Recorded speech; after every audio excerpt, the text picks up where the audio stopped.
Welcome back to Chemistry Clubhouse. Today we're going to be talking about the idea of molarity. So basically the concentration of a given compound. So here's our basic definition of molarity. All right, molarity is defined as a unit of concentration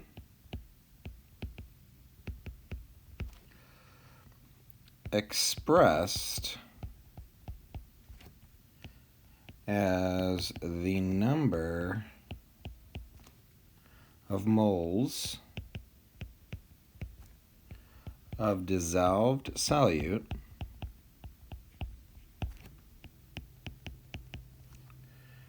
per liter of solution.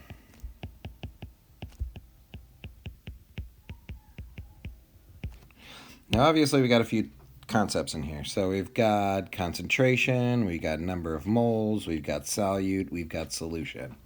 And we even have liters. So there's a lot of information in here. So first of all, what is concentration? Well, concentration is the amount of stuff that's in that solution. So if I have, for instance, if we just look at something that's colored and we say, hey, this solution, this solution has this color. All right, so if we go here and we're like, okay, it has this reddish color. All right, but then we have a second solution that is the same stuff, but this time it is slightly different. All right, so this time it more looks, oops, that didn't work. This guy looks more like, let's having a little trouble here.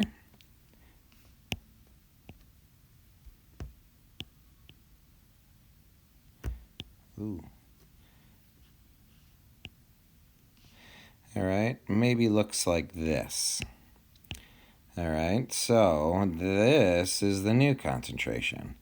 So just looking at these two color-wise, you would say, okay, this guy has a higher, let's change that color, higher concentration. And this guy has a lower concentration. All right, which means the molarity, which is ultimately the term we're going to be using in chemistry, is greater in the left one than the molarity in the right. So, first off, let's go back to this number of moles of solute. Okay, so we got a couple terms here. We've got solute, which is the substance being dissolved.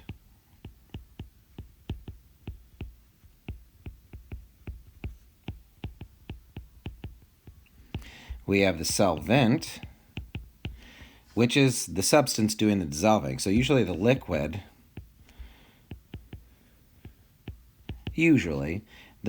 doing the dissolving.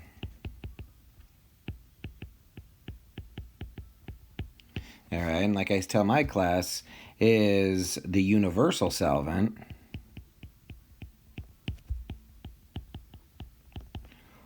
equals our good old common H2O, or water.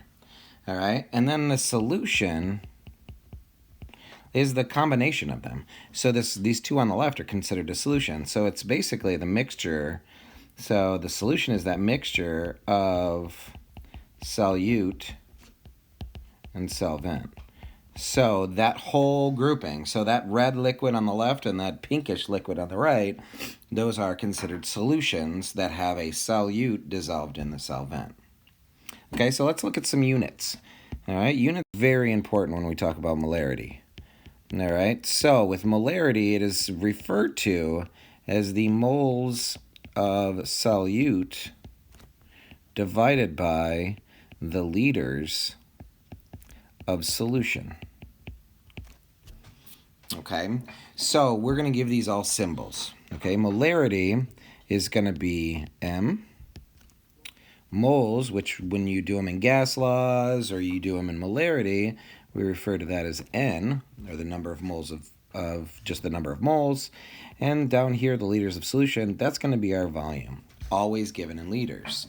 So to make an equation, we have m equals n over v. Now what are the units for molarity? All right, now we have moles of solute, so that's going to be moles divided by liters, that's moles per liter. Okay, so we have two options. So let's say we have a 0.25 molar, and that's the term that we give for molarity, molar NaCl solution. Now what does that mean? That is 0.25 molar, that's the shorthand, NaCl, or it's 0.25 moles of NaCl per liter of solution. So again, there's lots of different ways of writing it. But again, the key thing is this guy right here. That liters is going to be important, and that moles is going to be important. We're going to pay attention to that as we're working on these problems. Okay, so let's use an example. Let's do a simple example here. All right, so here we go. First example, all right, seawater. Okay, so the seawater, ocean water, has approximately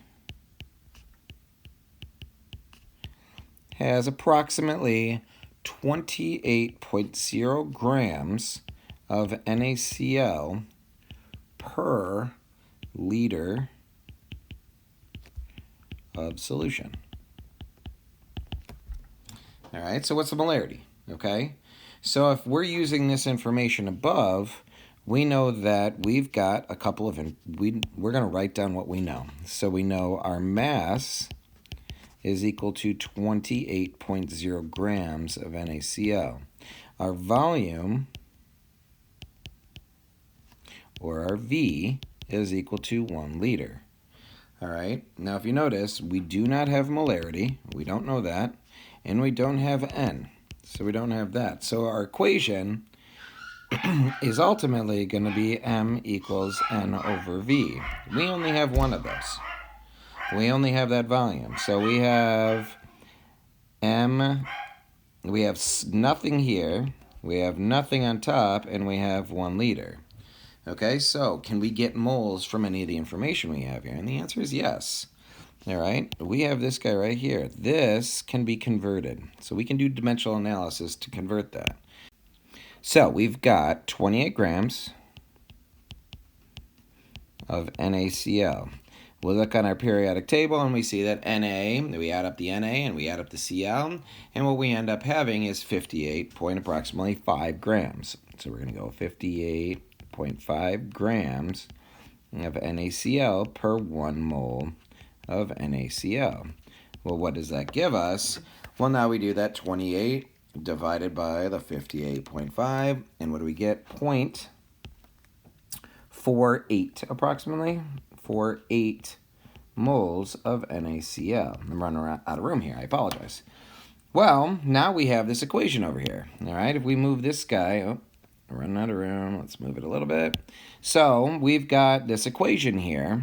So again, we said up here we needed N, over here we need molarity. Well, this is now our N. That equals our number of moles. So we just have to move that up to here, 0.48 moles of NaCl is equal to our M. So now all we have to do is plug that in, 0.48 divided by 1. That equals 0.48 molar NaCl. And we are done with the problem. Let's take a look at a different problem. Okay, so how many grams of sodium carbonate must be dissolved in 400 milliliters of water to make a 0.125 molar solution? All right, put a little question mark here. All right, so again, let's figure out what we know. So how many grams of sodium bicarbonate or sodium carbonate? So we've got mass. We're looking for, we don't know. All right, be dissolved in 400 milliliters. So our 400 milliliters is our volume. So that's 400 milliliters, but according to our molarity, we need it in liters. So we can just say that's 0.4 liters. Again, just moving it over 3 spots or dividing by 1,000. And we know that our molarity is going to be equal to 0.125 molar. All right, now, Here's where my class tends to struggle. What the heck is sodium carbonate? Okay, now just a quick reminder. Na is that +1. Carbonate is a -2. Well, when you cross, you get Na2CO3. So this is going to be Na2CO3. All right? So if you notice, we've got 2 of our 3 variables. All right, M equals N over V. We have this guy and we have this guy. So we can solve for a number of moles. So let's do that. 0.125 molar is equal to N over, again, I changed that 400 milliliters to 0.4 because that's what molarity is, moles per liter. So 0.4 liters. All right, now we just do our math. All right, so we've got 0.4. Now this is cross multiplication. So we got 0.4 times 0.125. And that ends up equaling N equals 0.05 moles of Na2CO3. But the question doesn't ask for moles, it asks for what's the mass. So we solved this one. This one's done. All right, so it's 0.05 moles of Na2CO3, but we still need this guy up here. So again, here's where our dimensional analysis comes in handy. 0.05 moles of Na2CO3.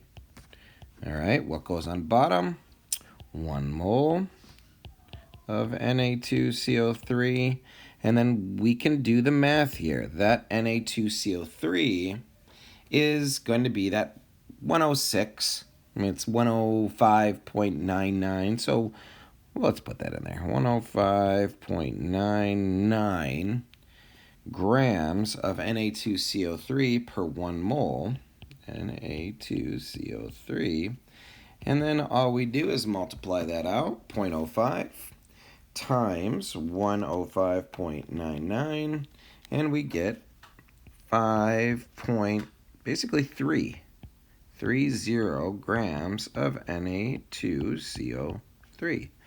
So if we were to make this solution, we would take our 5.3 grams, mix it with approximately 400 milliliters of water, and we would have ourselves a 0.125 molar solution. All right, so here's the last problem. All right, so we have, if you have 5 grams of sodium hydroxide, how many milliliters of water or solution are needed to make a 0.167 molar sodium hydroxide solution? All right, so again, let's write down what we have. So we have a mass. Our mass is equal to 5.0 grams of sodium hydroxide. Again, how do we write that formula? Well, Na is a +1, hydroxide is a -1, so there's our formula. All right, how many milliliters? So our volume, we do not know, are needed to make a 0.167. So our molarity is 0.167 molar NaOH. And our N, we also don't know. All right, so again, we're given mass, which means we can figure out our moles. All right, so we have 5.0 grams of NaOH. All right, and what we need to do is convert that, again, to moles. So we have 40 grams.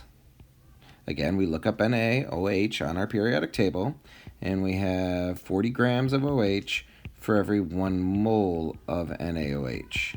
And that will equal 0.125 moles. If I'm not mistaken, 5 divided by 40 is equal to 0.125. 0.125 moles of NaOH. All right, so we've got this figured out. So that's 0.125 moles of NaOH, which means we have our equation. M equals N over V.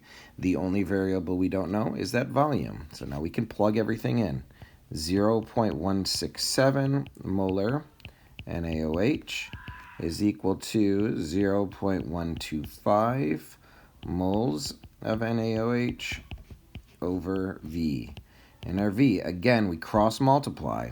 That's going to be 1.67 V, so it's 1.6, sorry, not 1.67, 0.167 molar times V is equal to 0.125 moles of NaOH. All right, and we divide by that 0.167, and V ends up being, is 0.75, 0.75 liters.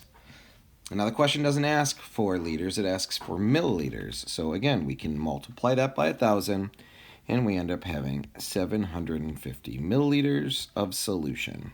So again, how we would make this: take that 5 grams of sodium hydroxide, mix it with enough solution to make 750 milliliters, and we would have a 0.167 molar solution. All right, I hope these help. Again, we have multiple problems. So in this one, we're solving for volume. The previous one, we were solving for grams. The previous one, we were solving for molarity. Okay, so again, we're just using that equation. This is by far one of the most important equations to know as we move forward in chemistry. Good luck. I'll see you next time. Take care. Bye-bye.